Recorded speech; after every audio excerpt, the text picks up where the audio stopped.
Hello, I'm Super Orange Cat here. I'm today with Toonami's ratings from this past Saturday, October 16th, 2021. Let's start with the top of the block. At the top of the block, we had Fena Pirate Princess at a .12. Then at 12:30, we had Batman Ninja at a .10. And at 2:30, we had Batman Under the Red Hood at a .07. Overall, it's pretty hard to analyze these types of weeks considering that they're pretty infrequent. Like, yes, next week we are going to have another two Batman movies. At least it's a two-parter, so it's the same thing. The Batman, The Long Halloween, parts 1 and 2. But overall, if I had to be honest, I'm a bit disappointed in the ratings this week. After Fena. Fena did as well as it could have. I've been talking about how at the end of the Family Guy era, I thought the ceiling for Fana was going to drop to .12, and we're at that .12 right now. I don't think Fana could go any higher. So it's no fault of the show zone right now. But usually, when you have these Warner Media movies, when you especially have these DC, these Batman movies, you typically bring out the ratings. I recall last year when we had the 2 weekends of movies for DC fandom, those ratings were actually pretty good. It wasn't so this case. It felt more like a normal week in terms of ratings, where you could see something like, let's say, what's on at 12:30? My Hero Academia gets like a .10. Actually, it might be a little lower. I think like My Hero Academia would get like a .11 or so in this week. And then 12:30, that would be like Food Wars, Black Clover, Ship It In would get a .07. That's actually maybe even a little lower. That would just expect those to get like .08, .09. So this actually might have been a step down from a normal week of Toonami, which might be kind of a bad sign considering one of the few saving graces Toonami's had is whenever they are forced to air DC stuff, those typically do well.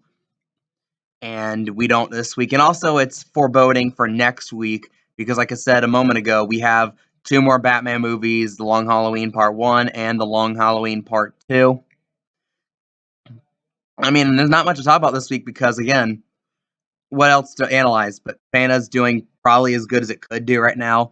Fana's finale's next week, so I don't think we'll see a bump up in the ratings. I think we're going to see that nice flat .12 again. That's my prediction for next week. And I've heard things that Batman The Long Halloween was actually pretty poorly received when it first came out, so I'm not expecting too much out of that. And you could say maybe it does better because we're getting towards Halloween, it's seasonal, but at the same time, I mean, these ratings are spooky enough for you, aren't they? And also the week after that, so actual Halloween weekend, we're going to have the entirety of hopefully just season 1 of Fana Pirate Princess airing. Season 1 of what I at least hopes to be 2 seasons. There's been no announcement regarding that. But at this point, considering that Fana has had pretty good reception on the block, and from what little reception I've seen from outside the block, it was also generally positive. I would think this gets another season, especially how the last episode ended with the whole thing with Cody.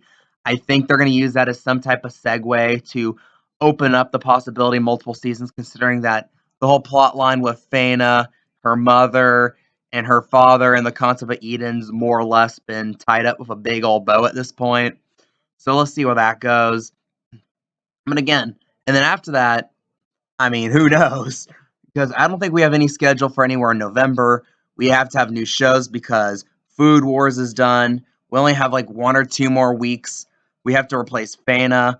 We have 1 or 2 more weeks of My Hero Academia. And the only show we've got announced to replace any of those is Blade Runner Black Lotus, which will be airing November 13th at midnight. And another little note. Toonami, or Adult Swim, actually did a horrible job, in my opinion, of promoting Fana. Barely saw any advertisements for it anywhere when it was first coming out, like on not just on Toonami, but like in Adult Swim proper. So it wasn't doing much to try to get the normal Adult Swim crowd to show up. And also outside of that, I mean, but Blade Runner Black Lotus, I've seen a few ads for on Adult Swim already. So maybe either they like learn their lesson, or maybe they're just gonna go a little more in because that 3D animation probably didn't come cheap. That Source filmmaker stuff, man, that doesn't come cheap, I guess, you know. So they're throwing more chips. They're throwing even more chips in this pile than they throw in the Fana Pirate Princess pile. And I could see it doing amazing. But at the same time, I'm fully expecting it, at least in quality, to probably be a step down from Fena. Fena surprised me of how good it was, in my opinion.